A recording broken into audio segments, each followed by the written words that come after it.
तो आज हम देखने वाले optical fibres and total internal reflection.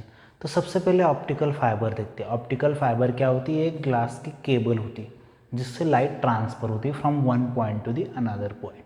Okay, तो उसमें क्या किया जाता है? एक इनसाइड सेंटर में एक कोर मटेरियल यूज किया जाता है।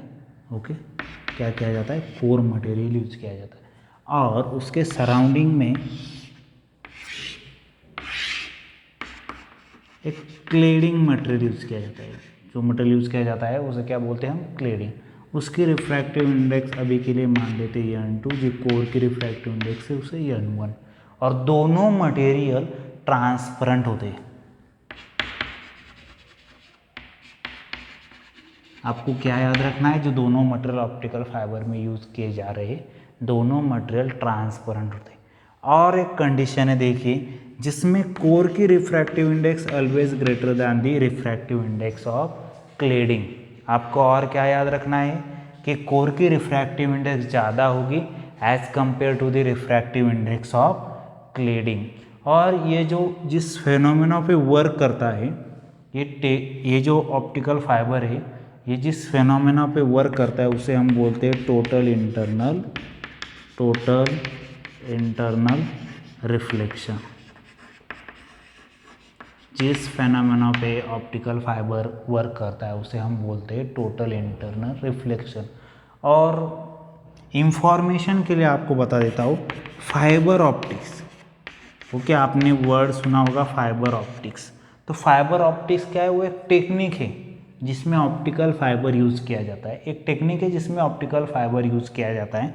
फॉर एग्जांपल, एक ऑप्टिकल फाइबर की केबल ही यूज़ की गई है यहाँ पे जो सिग्नल होगा वो इलेक्ट्रिकल सिग्नल होगा। उसका कन्वर्जन हम किस में करेंगे? लाइट में करेंगे। लाइट इस पॉइंट से इस पॉइंट तक जाएगी थ्रू ऑप्टिकल फाइबर, और उसके बाद यहाँ पे उसका फिर कन्वर्जन इलेक्ट्रिकल सिग्नल में होगा। इसी टेक्निक को हम बोलते हैं फाइबर ऑप्टिक्स। ओके, इसी टेक्निक को हम क्या बोलते हैं? Fibre optics. चलिए टोटल इंटरनल रिफ्लेक्शन डिटेल में जान लेते हैं। ओके, फाइबर ऑप्टिक्स को आपको पता चल गया क्या होता है कि सेंटर में एक मटेरियल यूज़ किया जाता है, उसे हम बोलते हैं कोर। एक उसकी सराउंडिंग होती है, वो भी मटेरियल ट्रांसपेरेंट होता है, कोर भी ट्रांसपेरेंट होता है। ओके, उसे हम बोलते हैं क्लेडिंग। और दोनों की रिफ्रैक्टिव इंडेक्स हमने यहाँ पे बता दी। और उसकी एक कंडीशन भी है। क्या कंडीशन है उसकी? कि जो कोर की रिफ्रैक्टिव इंडेक्स होगी वो ज़्यादा होगी as compare to the refractive index of cladding. Okay, और किस फेनोमेना पे बेस है? टोटल इंटरनल रिफ्लेक्शन फेनोमेना पे बेस है। तो अब हम देखते हैं टोटल इंटरनल रिफ्लेक्शन। तो टोटल इंटरनल रिफ्लेक्शन क्या है? वो रिफ्रैक्शन की एक स्पेशल कंडीशन है। ओके, टोटल इंटरनल रिफ्लेक्शन क्या है? वो रिफ्रैक्शन की एक कंडीशन है। देखिए,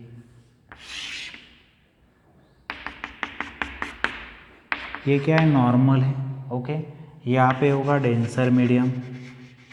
डेंसर मीडियम मतलब हैविंग रिफ्रैक्टिव इंडेक्स हमने अभी n माना है। यहाँ पे होगा रेयर मीडियम की रिफ्रैक्टिव इंडेक्स n2। ओके, अब रिफ्रैक्शन क्या होता है? सिंपली यहाँ पे होगी इंसिडेंट रे, यहाँ पे सरफेस पे इंसिडेंट हुई है, मीडियम चेंज हुआ लाइट जा रही है डेंसर टू रियर। जब लाइट डेंसर टू रियर जाती है तो लाइट बेंड होती है अवे फ्रॉम द नॉर्मल, और रेयर टू डेंसर जाती है तो टूवर्ड्स नॉर्मल। इतना आपको रिफ्रैक्शन में याद रखना है। ओके, क्या याद रखना है? यदि रेयर टू डेंसर लाइट जा रही है रिफ्रैक्शन में तो टूवर्ड्स नॉर्मल बेंड होगी, और डेंसर टू रेयर जा रही थी away from the normal bend होगी। अब यहाँ पे क्या होगी? ये एक्चुअल पाथ होना चाहिए था, लेकिन लाइट क्या हुए? बेंड हुए अवे। ओके, ये सिंपल रिफ्रैक्शन है। ओके, सिंपल रिफ्रैक्शन ये होगा I और ये होगा R। ओके, और इसे हम कहेंगे रिफ्रैक्टेड रे। इसे हम कहेंगे रिफ्रैक्टेड रे। यदि हमने इंसिडेंट एंगल और बढ़ाया, इंक्रीज किया, तो हमें क्या मिलेगा? एक पर्टिकुलर कंडीशन मिलेगी। इसे हम नॉर्मल करते हैं डॉटेड लाइन से। ओके, तो क्या होगा कि हमें एक कंडीशन मिलेगी जहाँ पे एंगल ऑफ रिफ्रैक्शन क्या होगा? एंगल ऑफ रिफ्रैक्शन होगा 90 degree, r equal to 90 degree angle of incident. और उसी के अक्रॉस जो एंगल ऑफ इंसिडेंट होगा उसे हम कहते हैं आई सी, उसे हम बोलते हैं क्रिटिकल एंगल, उसे हम क्या बोलते हैं क्रिटिकल। ये क्या होगा, इंसिडेंट रे होगा, ओके। ये क्या होगा, सरफेस के अलोंग जो जा रहा है वो क्या होगा, रिफ्रैक्टेड रे, ओके। अब इंसिडेंट एंगल या क्रिटिकल एंगल से भी ज़्यादा हमने यदि इंसिडेंट एंगल बढ़ाया तो क्या होगा, यहाँ पे क्या है, नॉर्मल है, ओके। और ये यदि हमने एंगल इंक्रीज किया, ये इंसिडेंट एंगल, फिर यहाँ पे क्या होगा, इंटरनली ही लाइट क्या हो जाएगी, रिफ्लेक्ट होगी। देखिए डेंसर मीडियम, रियर मीडियम में, दोनों ट्रांसपेरेंट मीडियम में लाइट ट्रांसफर होनी चाहिए थी, लेकिन एक पर्टिकुलर कंडीशन पे हमें क्रिटिकल एंगल मिला। अब इसके बाद क्या हो रहा है, यदि हमने क्रिटिकल, यहाँ पे देखिए I is greater than the आई सी, और यहाँ पे क्या है, I is less than the आई सी। यहाँ पे तो नॉर्मल रिफ्रैक्शन हुआ है, लेकिन हमने यदि angle greater than critical angle किया तो हमें क्या मिला है कि लाइट रिफ्रैक्ट ही नहीं हो रही, राइट क्या हो रही है, रिफ्लेक्ट हो रही है। इसे क्या कहेंगे हम, रिफ्लेक्टेड रे, और इसे कहेंगे एंगल आर, इसे कहेंगे इंसिडेंट रे। और इसी फेनोमेना पे यहाँ पे क्या होगा, n2, यहाँ पे n1, यहाँ पे भी n2 है, यहाँ पे n1। तो यहाँ पे क्या हो रहा है, रिफ्रैक्शन होना चाहिए था लेकिन रिफ्लेक्शन हो रहा है, ओके। मतलब ये रिफ्रैक्शन की एक कंडीशन है जहाँ पर यदि आपका incident angle greater than the critical angle है तो लाइट इंटरनली रिफ्लेक्ट होगी, इंटरनली क्या होगी, रिफ्लेक्ट होगी। इसी को हम बोलते हैं टोटल इंटरनल रिफ्लेक्शन। क्या बोलते हैं हम इसे, टोटल इंटरनल रिफ्लेक्शन। इसी फेनोमेना को हम बोलते हैं टोटल इंटरनल रिफ्लेक्शन। तो टोटल इंटरनल रिफ्लेक्शन क्या है, when incident angle is greater than the critical angle, when incident angle greater than the critical angle, light reflect in a same medium. This phenomena is known as total internal reflection. अब यहाँ पे हम critical angle भी find out कर सकते हैं। कैसे, देखिए हमें स्नेल्स लॉ पता है, हमें स्नेल्स लॉ पता है। क्या है Snell's law, refractive index equal to, और relative refractive index equal to sine I upon sine R. अब रिलेटिव रिफ्रैक्टिव इंडेक्स हम कैसे राइट डाउन करते हैं, देखिए यहाँ पे रफ कर देता हूँ, देखिए